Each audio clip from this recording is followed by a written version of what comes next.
सो हाँ जी गाइस, क्या हाल आपके? आई होप सभी बढ़िया होंगे। तो इस वीडियो में हम 3 शेयर्स कवर करेंगे, IRFC, आरेडा एंड आरवीएनएल। तो गाइस देखिए, मैंने आपको पहले बोला था कि जब बजट आएगा, और बजट को बीच में एक ही ट्रेडिंग सेशन रह गया, तो उससे पहले मैं आपको एक वीडियो बनाऊंगा। ये हमारी फाइनल कॉल रहेगी, आपको क्या करना चाहिए।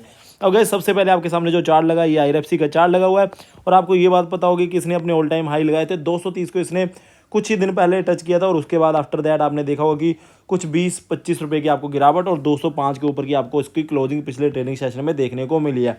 अब ये जो गिरावट आई है, देखिए नो डाउट ऐसा कुछ इसमें बड़ी बात नहीं हुई है कि हाँ बहुत ही बड़ी कोई नेगेटिव न्यूज़ आ गई हो। यहाँ पे हुआ कुछ ऐसा है, अगर मैं IRFC की बात करूँ, कि लोगों ने ना, सभी को पता था कि बजट में बड़ी अनाउंसमेंट आएगी। अब जो बजट में बड़ी अनाउंसमेंट आनी है और उसकी जो रैली होनी थी, उसका जो पॉजिटिव इंपैक्ट देखने को मिलना था, वो ऑलरेडी आ चुका था। 230 का ये शेयर हो गया था, और आप हमारी वीडियोस को देख सकते हो। मैंने आपको 230 के इसके टारगेट बोले थे, 230 से 235 का मैंने आई थिंक उस टाइम पे बोला था कि ये आपको जल्दी देखने को मिलेगा, जिन्होंने छोटा पैसा कमाना है छोटे टाइम में। तो देखिए गाइज, फिर लोगों को होता है कि यार बजट तो अब नज़दीक आ गया है, तो हमने तो बड़ी रैली, जिन्होंने गाइज यहाँ पे 170-180 पे भी खरीदा होगा ना, तो उनको ये होता है कि भाई हमने 60-70 पे पर शेयर कमा लिए हैं, और विद इन 1-1.5 मंथ, तो 1-1.5 महीने में अगर आप 60-70 पे पर शेयर कमा रहे हो, तो आपको लगता है कि यार बजट में कुछ भी आए हमें क्या, हमने तो शॉर्ट टर्म में निकलना है। और जिन लोगों को कुछ लोग ऐसे होते हैं जिन्होंने पैसा निकालना होता है, उनको लगता है कि भाई अब जो रैली आनी थी ना बजट की वजह से, जो बजट में बड़ी इम्पैक्ट आपको न्यूज़ देखने को मिली है, तो उनको लग रहा था कि भाई वो रैली आ चुकी है, हम तो यहाँ से निकलना सेफ समझेंगे। तो वो लोग थोड़ा सा सेल ऑफ कर देते हैं, जिसके चलते आपको ये गिरावट देखने को मिलती है। और आपको ये भी बात बताओगे कि मार्केट में भी करेक्शन आई है। पिछले आप 2-3 ट्रेडिंग सेशन देखोगे, मार्केट निफ्टी 50, जो कि मैंने पहले ही बोला था आपको कि इलेक्शन के बाद ना 25,000 को टेस्ट करेगी, और ये 25,000 के आसपास निफ्टी पहुंच ही गई थी। वहां से आपको लगातार 1-2 ट्रेडिंग सेशन में गिरावट जरूर देखने को मिली है। अब क्या यहाँ पे पैनिक होना चाहिए? देखिएगा, मैं ऑलरेडी हमेशा बोलता हूँ कि अगर आप लॉन्ग टर्म के इन्वेस्टर हो, तो आपको ये छोटी छोटी करेक्शन से कोई मतलब नहीं होना चाहिए। और गाइस मैं आपको ये भी बात ऑलरेडी बोल चुका हूँ कि जो ये सेक्टर है ना, ये आने वाले टाइम में भागेगा ही। और ये अच्छी बात होती है कि साथ ही साथ में जो हैंड्स है, जो वीक हैंड्स है, वो चेंज हो रहे हैं। तो आपको यहाँ पे कोई घबराने की बात नहीं होनी चाहिए, प्रोवाइडेड कि अगर आपका जो माइंड सेट है वो 2 से 4 महीने का ही था मार्केट में। अब कुछ लोग ऐसे भी है, जो मैंने आपको ये बात पहले भी बोली थी कि बजट के बाद कोई जो बड़ा इवेंट है ना, वो फिर आपको 4 से 6 महीने बाद या 8 महीने बाद ही जो नया बजट आएगा वहाँ पे देखने को मिलेगा। तो अगर इन बिटवीन दैट टाइम, अगर उस टाइम के बीच कोई बड़ी अनाउंसमेंट पर्टिकुलर सेक्टर के लिए नहीं आती है, तो कुछ टाइम के लिए आपको कंसोलिडेशन का फेस भी देखने को मिलता है। तो कुछ लोग वो चीज़ सोच के निकल जाते हैं, तो कोई बड़ी बात नहीं है। अगर आप ये सोच रहे हो कि यार आपको 4 से 6 महीने थोड़ा सा सुस्त सुस्त ये स्टॉक भागता हुआ दिखाई देगा, बड़ी तेजी नहीं देखने को मिलेगी, अगर आपको ये भी लग रहा है ना, तो मैं आपको फिर भी बोल रहा हूँ कि अगर आपने कहीं नीचे ले रखा है, 170 पे भी खरीदा है, तो आपको नहीं बेचना चाहिए। और आपको ये मैंने जो हमारी इसकी बाइंग कॉल थी, वो आपको पता होगा 20 रुपये, जब ये 3 से 4 साल पहले 20 रुपये के ऊपर था, हमारा फेवरेट स्टॉक रहा है, लगातार आपको कवर किया। अभी भी मैं बोल रहा हूँ ये आराम से 350, 350 भी जा सकता है, बस टाइम देने की बात होती है। क्या यहाँ पे टाइम देना नहीं देना, वो आपकी जो भी स्ट्रेटजी है उसके ऊपर डिपेंड करती है चीज़ें। अगर आपको लगता है कि भाई आपके पास नया पैसा आता है हर महीने इन्वेस्ट करने के लिए, तो इसमें से निकालने की कोई ज़रूरत है नहीं। अब गाइज मैं आपको दूसरा शेयर के बारे में बात करता हूँ, आरेडा में। अब इसमें बहुत बड़ी आपने एक चीज़ देखी होगी, 32 के ऊपर IPO प्राइस आया था, 32 टू 33 रुपीज़ इसका IPO प्राइस था। वहाँ से ये शेयर ने 300 को टच किया, और उसी दिन मैंने आपको ये बात बोली थी। पर्सनली भी मेरी 2 से 3 लोगों से बात हुई थी, उनको भी मैंने ये सजेस्ट किया था कि आप अब रुक जाइए इसमें, ठीक है ना। अब गाइज यहाँ पे आप देख सकते हो ना, 240 से सीधा एक शेयर 300 पे जा रहा है, तो ये तो बाय डिफॉल्ट उसमें एक बड़ी करेक्शन आनी ही आनी होती है। तो वही आपने करेक्शन देखी, आपको 2 ट्रेडिंग सेशन में लगातार गिरावट देखने को मिली। उन दिन मैं वीडियो भी बनाने वाला था उसी दिन, पर मेरे को लगा कि लोग कभी कभार ऐसा हो जाता है, गलत मैसेज ले लेते हैं उस चीज़ का, तो फिर ना हमारी डिसीजंस गलत हो जाती है। तो मैंने उसी के चक्कर में वीडियो को रोक लिया था, और मुझे पता था कि ये रिकवरी फिर से होगी। तो आप यहाँ पे देख सकते हैं 275 के ऊपर फिर से शेयर चला गया है। और आपको ये भी बात पता होगी ना कि अपना कुछ ही दिन पहले इनके ना एक पॉजिटिव न्यूज़ भी आई थी। उस न्यूज़ में ये बात बोली गई थी कि जो आरेडा है, आरेडा नेपाल में 900 मेगावाट का ना कोई प्रोजेक्ट के लिए 290 करोड़ रुपए की इन्वेस्ट कर रहा है, ठीक है ना। तो उस न्यूज़ के आने के बावजूद भी, अगर मैं आपको बोलूँ ना कि नॉर्मली किसी दिन में ये न्यूज़ आए जब ये शेयर ना भागा हो, तो मैं कहता हूँ 5 से 6% की आपको तेज़ी देखने को मिलेगी।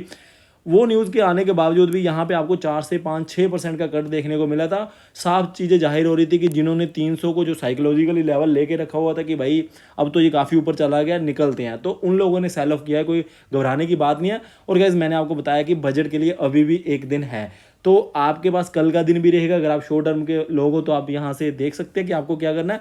अदरवाइज मैं आपको बता दूं, मैंने आपको 100 टाइम्स बोला है, इवन 2 से 3 महीने पहले आप इसका लेवल देखोगे ना, आप इसी चार्ट में देख लीजिए गाइस। देखिए 3 महीने का चार्ट है, यहाँ पे मई महीने में ना ये 180 का होता था, आपको 160 के लेवल भी यहाँ पे देखने को मिले हैं 10 मई को।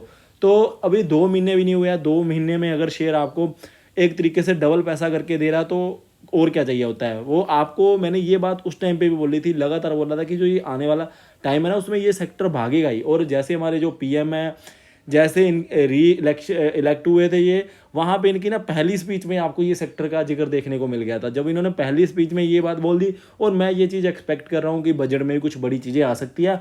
तो आपको यहाँ पे अगर आपने ऑलरेडी खरीद रखा है तो मत बेचिए, नई खरीदारी करनी है ना अब आपको थोड़ा सा वेट करना चाहिए। अब वेट इसलिए करना चाहिए क्योंकि कभी कभार ऐसा होता है कि मार्केट में एक्सपेक्टेशंस ज़्यादा हो जाती है सेक्टर से। अगर आपको मार्केट को लग रहा है कि यार जो एक्सपेक्टेड था वैसा नहीं देखने को मिला बजट में, ठीक है ना, अब एक ही दिन है बीच में, तो उससे क्या होगा ना, फिर ना वो जो जो इसने 250 के लेवल आपको दिखाए थे, हो सकता है कि फिर से टेस्ट कर दे, उस कंडीशन में बोल रहा हूँ। बट जिन्होंने ले रखा है यहाँ पे बेचने की ज़रूरत नहीं है, थोड़ा सा टाइम और दीजिएगा। इस मैं आपको बोल रहा हूँ कि 2 से 4 महीने तो मिनिमम दीजिए। और अगर आप 2 से 3 साल भी दे सकते हैं सेक्टर को, मैं बता दूं आपको बहुत ही ज़्यादा भयंकर वाली आपको एक तेज़ी देखने को मिलेगी पर्टिकुलर सेक्टर में और पर्टिकुलर शेयर में भी।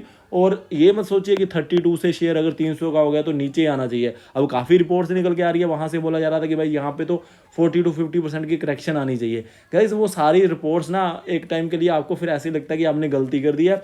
अगर आपको कोई सेक्टर में लगातार ग्रोथ देखने को मिल रही है, लगातार एक सेक्टर में आपको प्रॉफिट्स बढ़ते हुए दिखाई दे रहे हैं ना, तो वो कंपनी सही चीज मायने में काम करेगी। उसके जो शेयर प्राइस है वो भी आपको with the passage of time बढ़ते हुए दिखाई देंगे। तो यहाँ पे आपके माइंड में ये बात नहीं होनी चाहिए कि भाई साहब 32 से ये 300 का हो गया है, एक फंड की रिपोर्ट निकल के आती है, वहाँ पे बोला जा रहा है कि भाई 40% की करेक्शन आए और आप वेट करो कि भाई 180 का होगा तब लेंगे। तो ऐसे शेयर्स नहीं खरीदे जाते हैं। इन्वेस्टमेंट का मतलब होता है कि अगर वहाँ से 2 से 3 दिन आपको गिरावट भी देखने को मिले, आपको पैनिक नहीं हो, ठीक है ना। आप 3-4 साल के पॉइंट ऑफ व्यू से इसको भी अगर होल्ड करके चलोगे, आप समझ नहीं सकते इस टाइम पे कि वो आपको कितना प्रॉफिट करवा के देगा। अब अगर मैं बात करूं आरबीएनएल की, तो गाइस यहाँ पे भी आपको सेम वही चीज़ देखने को मिली। ये शेयर ऐसा है जो हमने खुद 18 रुपये की परचेज के ऊपर खरीद रखा है। 10 रुपये के इसने लो लगाए थे कोविड के टाइम पे, किसी ने वहाँ पे कहीं खरीद लिया होगा तो वहाँ से 60 गुना पैसा हो चुका है 3-3.5 साल में। और वहीं पे बात करूँ तो गाइस इस शेयर को भी मैंने लगातार आपको काफ़ी बार बोला कि यार इसको खरीद के चलिए। और इनकी ना एक लेटेस्ट न्यूज़ आई थी, इन्होंने ना memorandum of understanding MOU sign किया है इजराइल की गवर्नमेंट के, इजराइल में किसी कंपनी के साथ। तो वहाँ पे ना वेरियस प्रोजेक्ट्स के लिए ना ये एमओयू साइन करके बैठे हैं। अभी कुछ ही दिन पहले की ये न्यूज़ आ रही है, तो ये भी पॉजिटिव न्यूज़ है। और मैंने आपको railway sector, power sector, defence sector, ये 3 सेक्टर ऐसे बोले थे कि आने वाले टाइम में भागेंगे। तो वहाँ पे रेलवे सेक्टर में तो ये भी शेयर एक आता है बीच में। और यहाँ पे भी यही चीज़ आती है कि भाई साहब ये तो शेयर हमने कुछ ही टाइम पहले बहुत नीचे देखा था। आप यहाँ पे देख सकते हैं, आपने इसको 250 के ऊपर भी देखा है, 250 के ऊपर आपने इसको 10 मई को देखा है। तो 2 महीने पहले जो शेयर आपको, अगर आपने 2 महीने पहले खरीदा होगा, आपका पैसा इसने डबल से भी ज़्यादा कर दिया। क्योंकि 240 के ऊपर या 250 के ऊपर अगर आपने यहाँ पे खरीदा है और अभी 613 का है, तो आपको दिख रहेगा भाई साहब 100% से भी ज़्यादा रिटर्न दे रखी है। तो लोगों को लगता है कि यार और कितना का भागेगा। तो गाइस मैं आपको एक बात बता देता हूँ, जो आरबीएनएल शेयर है फिलहाल आप इसमें 700-750 के लेवल के साथ काम कर सकते हो। बट मैं बता दूँ ये आपको 4 डिजिट में भी जाता दिखाई देगा। इसमें तो मैं आपको फॉर श्योर बोल सकता हूँ कि आपको बड़े वाली रैली भी देखने को आने वाले टाइम में मिलेगी। क्योंकि गाइस देखिए इतना भागने के बाद भी ये शेयर में काफ़ी स्ट्रेंथ है, ये मैं आपको बात बार बार बोलता आ रहा हूँ। तो अगर आप यहाँ पे खरीदारी करना चाहते हो ना, अब मैं आपको फिर से ये बात एक बता देता हूँ, ये थोड़ा सा आप इसको समझ के चलिए। कोई भी जो मैं शेयर अभी रिकमेंड कर रहा हूँ, तीनों के तीनों शेयर्स मैं कवर कर रहा हूँ ना, इनको आप अभी आज कल के सेशन में अगर खरीदना चाहते हो ना, तो आपको वहाँ पे थोड़ा सा मुझे लग रहा है कि वेट करना चाहिए। उसके पीछे का रीज़न ये है क्योंकि बजट फिर अगले ही दिन बजट है, वहाँ पे अगर जो मार्केट को लग रहा है वैसी एक्सपेक्टेशन ना हो ना, तो थोड़ा सा नीचे शेयर मिल जाता है, ठीक है ना। अगर अच्छी परफॉर्मेंस रहेगी तो ज़्यादा से ज़्यादा आपको यहाँ से 5 से 10% ऊपर मिलेगा। और इन शेयर्स में अगर आपने इन्वेस्टमेंट करनी है तो इन्वेस्टमेंट आपकी 3-4 साल के पॉइंट ऑफ व्यू से ही होनी चाहिए। और गाइस देखिए मैं आपको बार बार बोलता हूँ कि आप हमारे चैनल पे जाइए, आप हमारी वीडियोस में देखिए, हिस्ट्री में जाके देखोगे ना, आपको वही शेयर बताए गए हैं। ये आपको ना रिपोर्ट कार्ड है हमारा, आप कोई वीडियो को जाके देख लीजिए। यहाँ पे मैं आपको खुद नहीं बताना चाहता हूँ, कोई भी ऐसा शेयर अगर आपको मिल जाए कि जो हमने रिकमेंड किया हो और आपको वो लॉस में देखने को मिल रहा हो फिलहाल इस टाइम पे, ऐसा कोई शेयर नहीं होगा। क्योंकि गाइस जो भी हम आपको वीडियो बनाते हैं ना, काफ़ी रिसर्च के बाद बनाते हैं। नो डाउट कि आपको खुद की भी रिसर्च करनी चाहिए, बट गाइस मैं आपको बोल रहा हूँ कि इन शेयर्स को, जो मैंने ये सेक्टर बोले हैं या फिर ये जो मैंने पर्टिकुलर शेयर्स बोले हैं, इनमें आपको इन्वेस्टमेंट कर लेनी चाहिए। क्योंकि ये जो अपॉर्चुनिटीज़ होती हैं एक सेक्टर को पकड़ने की, ये कभी कभार ही आती है। तो अभी आपके पास अपॉर्चुनिटी है, आप इसको पकड़ के चलिए। Thank you guys for watching. जय हिंद।